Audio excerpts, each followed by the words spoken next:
Hello friends, അപ്പോൾ ഇന്ന് ഞാൻ വന്നിട്ടുള്ളത് നമ്മുടെ കണ്ണൂർക്കാരുടെ സ്വന്തം പയ്യാമ്പലം ബീച്ചിലേക്കാണ്. അപ്പോൾ കുട്ടികൾക്കുള്ള ഫാമിലീസ് കണ്ണൂരുള്ളവരാണെങ്കിൽ ഒന്ന് വെറുതെ ഒന്ന് പുറത്തൊക്കെ പോയി റൗണ്ട് അടിക്കാമെന്ന് വിചാരിച്ചാൽ പെട്ടെന്ന് ഓർമ്മ വരുന്ന ഒരു സ്ഥലമാണ് നമ്മുടെ ഈ പയ്യാമ്പലം ബീച്ച്.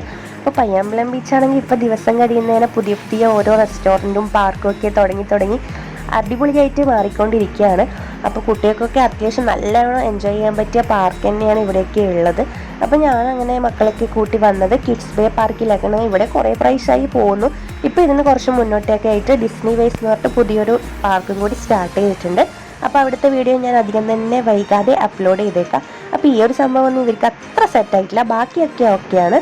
അങ്ങനെ അവർ നന്നായിട്ട് എൻജോയ് ചെയ്തു. പിന്നെ നമ്മൾ ഇങ്ങനെ ഒരു 5 വയസ്സ് വരെയുള്ള കുട്ടികളാണെങ്കിൽ പിന്നെ പറയേണ്ട, ഇവരെയും നോക്കി വീഡിയോ എടുത്ത് വയ്യത്താൻ നടക്കൽ നമ്മളെ പണി, അല്ലാണ്ട് വേറെ ഒന്നും നമുക്ക് പ്രത്യേകിച്ച് ഇപ്പോൾ ബീച്ചൊന്നും ചെയ്യാനില്ല. അങ്ങനെ നമ്മൾ അവരുടെ സന്തോഷം, അതൊക്കെയാണല്ലോ നമ്മൾ ഈ സന്തോഷം. അങ്ങനെ അവർ നന്നായിട്ട് എൻജോയ് ചെയ്തു. അപ്പോൾ അത് കഴിഞ്ഞ് അവിടെ ഒരു ജസ്റ്റ് എന്തെങ്കിലും മക്കൾക്ക് മേടിച്ചു കൊടുക്കാമെന്ന് വിചാരിച്ചിട്ട് അവിടെ തന്നെ ഫുഡിൻ്റെ അത്യാവശ്യം 1, 2, 3 സ്പോട്ട് ഉണ്ട്. അവിടെ പോയി അങ്ങനെ നമ്മുടെ നാട്ടിൽ ഈ എന്താ പറയുക പുല്ലുമുട്ടായി എന്നാണ് പറയുക, ഈ സ്റ്റിക്കിൽ ഇങ്ങനെ ചുറ്റി എടുക്കുന്നതാണ് ഈ ഒരു സാധനം. അപ്പം നിങ്ങളെ നാട്ടിൽ എന്നാ ഇതിന് പറയാമെന്ന് പറയണേ, ഒന്ന് കമൻറ്റ് ചെയ്തേക്കണേ. അങ്ങനെ ഇത് മേടിച്ചു കൊടുത്തു. ഇത് മേടിച്ചാൽ ഇവർ ഫുൾ കഴിക്കാറുമില്ല, നമ്മൾ ഫുൾ കൊടുക്കാറുമില്ല. കുറേയൊക്കെ നമ്മൾ തന്നെ കഴിക്കും, കാരണം ഇതൊന്നും അത്ര നല്ലതൊന്നുമല്ല. പിന്നെ അവരുടെ ഒരു സന്തോഷത്തിന് ജസ്റ്റ് മേടിച്ചു കൊടുക്കാന്നേ ഉള്ളൂ. അതുകൂടെയാണ് ഞാൻ മോമോസാണ് വാങ്ങിയിട്ടുണ്ടായത്.